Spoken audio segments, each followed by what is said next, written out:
But welcome to Action 2021. It will be a little bit of an abbreviated season, but hey, better late than never. If you're returning, you know the one thing that's real important to us if you're new, it's not hard to figure out, and that is safety. We run as quality a program as we can here. We want to better your skills, challenge you guys and gals a little bit, and make you guys have fun. Forcefully, if necessary, we will make you have fun. But we want to do that safely. That's the most important thing to us. And a couple rules. So got to start with the rules. Got to start with the regs, right? And the purpose of these is quite simply to make sure everyone leaves here with the same number of holes in their body that they came with, preferably. So, and no injuries, nothing like that. So we have an impeccable safety record. I'm proud to say of this program, and we're looking to make that continue. So, and that cannot happen without an effort from each and every one of you. So we like to say, who's responsible for everybody's safety? You should see every hand go up. Who's responsible for the safety on this range? I want to see everybody's hands. Yep. We're all responsible for the safety on this range, right? Yep. Just because we're wearing a neon shirt or a hat that says RSO doesn't mean that we're responsible for your individual safety. You are responsible for your individual safety and those of the people standing beside you. So, a couple rules. If you're familiar with NRA or USCCA rules, these will probably be real familiar to you. Always keep a firearm pointed in a safe direction. And for purposes of our range today, that is downrange at the big dirt berm or at the ground. Not at your feet, at the ground. Okay, those are the only two acceptable safe directions. We design these courses to where the muzzle of a firearm will never deviate from those two directions. Second is keep your finger off the trigger until you are ready to shoot, not until the buzzer goes off, not until the course is hot, until you are committed, ready to send a shot, your sights are lined up, and you are ready to send a bullet downrange and into the target. Okay? That is probably the most frequent violation we see, and if you are familiar at all with the horrible videos on YouTube of people with accidents, probably the number one cause of injury is finger on the trigger when it should not be, in conjunction with the gun pointed in a pretty unsafe direction. So you'll hear us give no leash to that. If your finger does wander on the trigger in a time it should not, we'll remind you of that and ask that you promptly remove it. Last is the firearms will be unloaded until told to load by an RSO. We do run a dry range here, and you step forward, sir, just because I make a nice yellow safety flag. Nobody calls me sir. I call everybody sir. But if you'll notice this amazing Walter with the optic, that's new. You'll notice that this is the condition we'd like to see pistols in. If you have a holster, we'd like to see it holstered, slide lock back if the gun is capable of that. The majority of guns produced are. If you have a chamber flag, all of that is a better visual indicator for our safety officers. And of course, you'll see no magazine. You can have your magazines about you in your pockets and your loaders. Thank you. They cannot be introduced to the firearm until it is your turn to shoot. That is what we refer to as a cold range or a dry range. We've probably all been to ranges where they do run a hot range. You're holstered up, you're live. That's great, but from the inception of this program, it has always been friendly to new shooters, beginner shooters, and we don't want to throw too much at them, right? That does come with some additional safety concerns. Having a hot gun, I'm not against that at all. I love hot ranges, but again, we want to be friendly to our newer shooters and not throw more at them than necessary. And it just the oversight of this program at a glance, we can know that a gun is cold. Okay.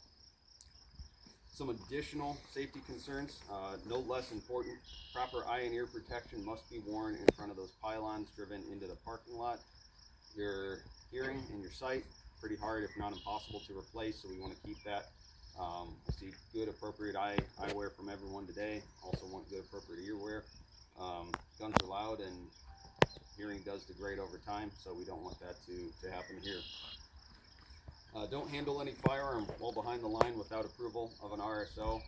That's one of the worst feelings in the world, guys, and it's happened unfortunately more than I've cared to experience, is being down up range and someone's messing with their stove or trying to fix something on their firearm that really they could have waited or gone to another range. And I have no idea if that gun's hot. I'm pretty sure it's pointed in my direction, which is already breaking rule number 1 anyway. And so please, if you absolutely need to handle a gun while someone is forward of the line, seek out an RSO, go to a clear range, and they'll get you squared away. But I can almost guarantee it can wait. No loaders, maybe any firearm. We already mentioned that. Your speed loaders, your magazines, load them up, stick them in your mag holsters, but they do not make with the gun until you are told to load by an RSO when it is your turn and the range has already been cleared. Really important one, don't anticipate an RSO's command, right? The RSO must take control of that deck, even though the deck looks clear, even though you think you're going to do them a favor, save them a little bit of time by loading up ahead of time. Wait for their command to do so. There could be a condition that you don't know about, that you don't see, and you just want the RSO to have that ultimate call. So don't anticipate an RSO's command. They'll get you through your course in the appropriate amount of time. Adhere to appropriate personal conduct, guys. We've never had a problem with this, but I just want to remind us, there's no ego here. There's no bravado. And we just want to be good representatives of our community, of our firearms and our shooting sports community. Yeah, we're competitive here, but that shouldn't come at the cost of with our fellow shooters. Okay. Again, never had a problem, but it's on my sheet. I gotta say it. Any questions or concerns, seek out an RSO. Hands up for all our RSOs here. Of course, us running the deck. Anyone else with their hand up, they are trained and certified and are more than happy to answer questions if you have them, if we are not immediately available. Okay, just some differentiation between rifle and pistol. Pistol, we've already pointed out, if you have a holster, holster it. If you don't have a holster, it's got to be benched or bagged, right? You can't just be walking around with it in your hand or in your waistband, so it's got to be secured in some way. Rifles, same thing, got to be benched, muzzle down range, action open, preferably if you have a chamber flag, put it in there, and I don't know where our rack is. Usually we'll have a rack set up for rifles. We've had the question before, can we have them slung about ourselves? I am okay with that, provided the other conditions are met. Gun is in a safe direction, it's pointed at the ground, action is open and visible. Truthfully, I mean, it's great practice, but I don't want an 8-pound rifle slung all day, especially if we have guys walking down range and pasting. It's just less effort on you, and it's just easier to keep them benched. So rifles, I would say, keep them closer down range. During the course of fire, we follow what's called the 180-degree rule. As you'll see, we have berms on 3 sides of our course, and if you draw an invisible arc of 180 degrees, we design these courses to where your muzzle should never leave that 180 degrees, actually never even come close to that. If it does leave that 180 degrees, first of all, that's very unsafe, because then who is the muzzle closer to? You guys. Again, back to the worst feeling in the world. I don't like a gun loaded or unloaded pointed at me. And to a lesser degree is potentially grounds for penalty or disqualification. If you get close to that 180-degree arc, you will hear us yell out muzzle. That means your muzzle is pointing in a direction it shouldn't be. Correct it. If you hear us yell the word trigger, what's that mean? Fingers on the trigger when it shouldn't be. Fingers on the trigger when it should not be. It does not mean pull the trigger more. It means take your finger off of the trigger. Do not execute any course in an unsafe manner. We are trying to induce a healthy amount of stress, a controllable amount of stress. We do want to challenge you guys, but if there is an obstacle or maneuver or position or anything about the course that you don't feel physically capable of doing, or you have concerns or doubts that you can perform, let us know. We're not here to push anyone beyond their limits. Right? If you have health concerns or health issues or disabilities that don't permit you to run the course in the prescribed way, let us know. We're not here to force anyone to do anything we don't want or aren't capable of doing. Likewise, don't exceed your skill. If you know that you can possibly run the course safely running full tilt, don't run full tilt. We design these courses actually to where it's beneficial that you don't. So, safety first, right? Time and speed and accuracy will come. We want to have you complete the course safely. If you have a malfunction or misfire, as best as you can, fix it.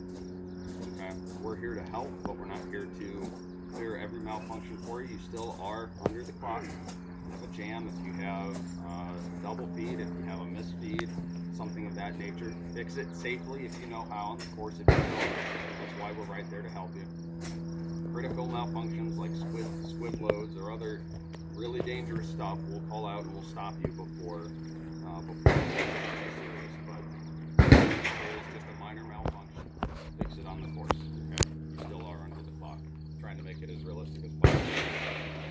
Always show a clear and empty firearm at the end of your run. So after you have completed shooting the course, what we'd like to see is the range officer will give you the instruction, unload and show clear. Remove the magazine. You can do it a little more kindly than that. We know mags are expensive and hard to come by at times. So remove the magazine, open and lock the action if possible, and then rotate the firearm, rifle or pistol, so that the instructor can see, or the range officer can see, that the chamber is empty and that the magazine well is void. What I do not want to see is something of this nature. We can see with your muzzle pointed down range. We'll position ourselves to where we can see that. Thank you for the enthusiastic demonstration. You're welcome. It's a rubber gun, by the way, in case I couldn't figure that out. Okay, some basic commands. First and foremost, cease fire. Cease fire! Cease fire! Okay, you had a year and a half off. That was weak. Try it again. Cease Cease fire! fire! That's a little bit better. Why do we repeat it? Everybody. Because when someone's over here shooting and someone's over there seeing something go wrong and calls it out, we're shooting, we have earmuffs, they can't hear it. We all have to identify it and know to stop. Ceasefire means what? Stop shooting. Two things I want to happen in a ceasefire. Muzzle stays downrange, finger comes off trigger. That is it. Don't unload the gun. Again, don't anticipate an RSO's command. It might just be something simple, that a bird flew on the target. We wait for the bird to fly away. Please don't shoot the bird. Does defeat the purpose of a conservation league. It does. It does. We're trying to... Anyways. Ceasefire! Ceasefire! Okay, not bad. I might have been able to hear that over your little hand cannon AK. And that's why we repeat it, because when Jim brings a handheld howitzer, we need to actually be able to hear the commands over guns like that. Okay, so don't anticipate the RSO's command. If you hear a ceasefire, muzzle in a safe direction, figure off the trigger, wait for the RSO's command. They'll walk you through what happens next. Before the course of fire, you're going to hear shooter up, shooter on deck, or shooter in the hole. That means shooter up, present yourself to the line, preferably with your gear ready, without your guns loaded, and prepare for further instructions. Shooter on deck means you are next in line after the current shooter. It's a good time to make sure your magazines are loaded, that your eyes and ears are in place, that all your belts situated without handling your firearms. All of your gear is squared away up to that point. And then shooter in the hole, you're third up, so it's probably time to check and ready some of your gear. When you're on the line, you'll hear the RSO say, shooter make ready. That is your command to load your firearm, get your optics, get your sling, get everything set. Now it can be a hot range. The next sound that you'll hear, or the next command you'll hear, is stand by. After that, you'll hear the buzzer, which I think we're Yeah, she's going to demonstrate.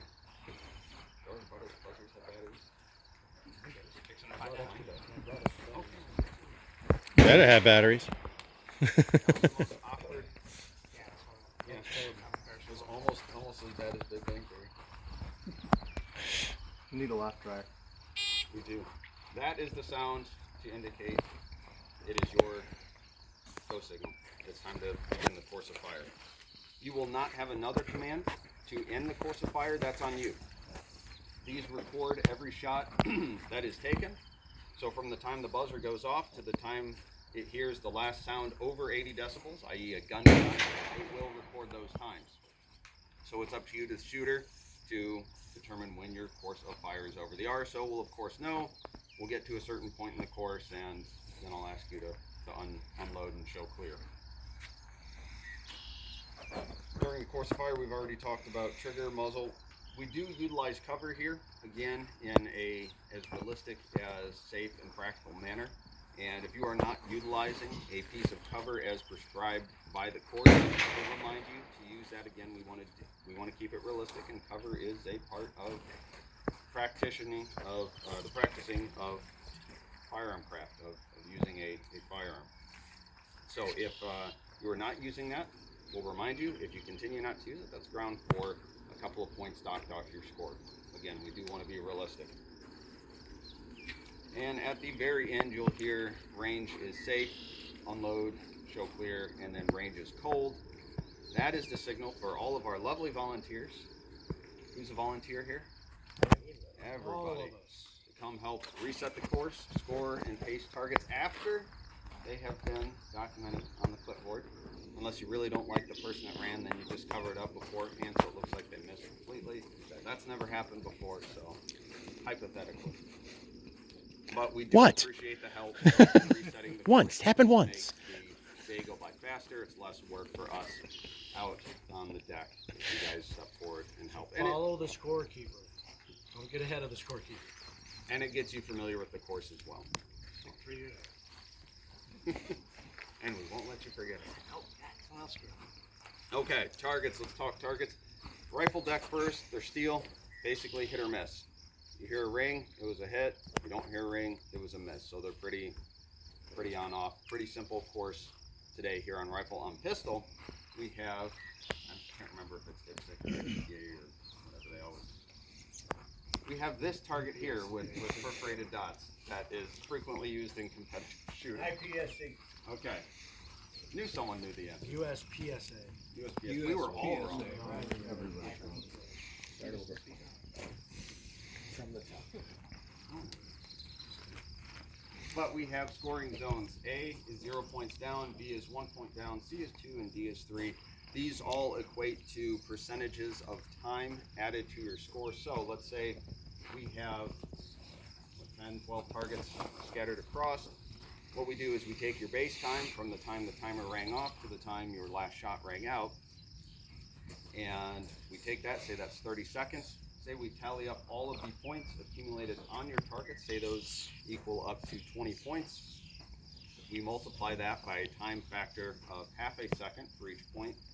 That would give you 10 additional seconds. So effectively you ran that course in 40 seconds. Now, Jim could come through, that could be Eric's time. He could run the course in 35 seconds, a little bit slower, but get all zeros, have no time added, and even though his base time was slower, he was more accurate, and the result was he ran a slower overall, or a quicker overall time than Eric did, and he placed higher. So there is a balance of speed and accuracy on this course. So that's up to you to determine the balance for yourself. Obviously you don't want to be too slow, but you can be fast in this. Okay. Miss is 10 points. And a penalty is 15. We have a lot of penalties. And a hostage is 15 points. No shoots. No shoot hostages. And each hole, whether it passed through a clean target first, whether it was a complete hit, whether it's just a corner, every single little nick and hole on these is an additional 15 points, which is 7.5 seconds. That will make the difference between several spots on the scoreboard. So do everything you can to put no additional holes in the no-shoot targets. Okay? All right.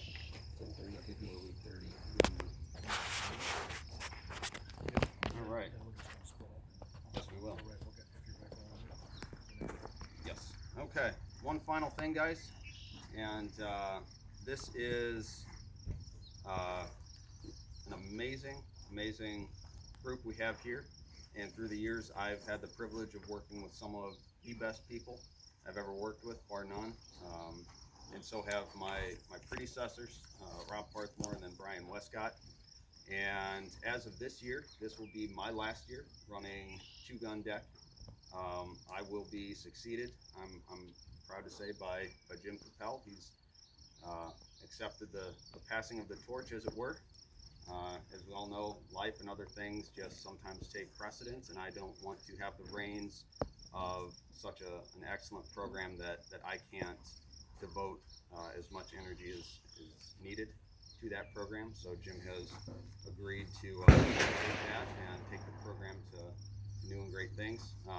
I'm very proud, and I'm not ashamed to say somewhat protective of this program. There's occasionally things that go on beyond the scenes that Eric and I contend to keep this program in the manner that it was when it was started, and in the spirit of the program it was when it was started, to benefit you guys. And so it was not a long list of people I had to choose from to choose in taking over this program. So Jim will be very involved throughout the remainder of this year as I hand that over to him, and will be completely at the helm in 2022. So I still will be around, I'll still be present.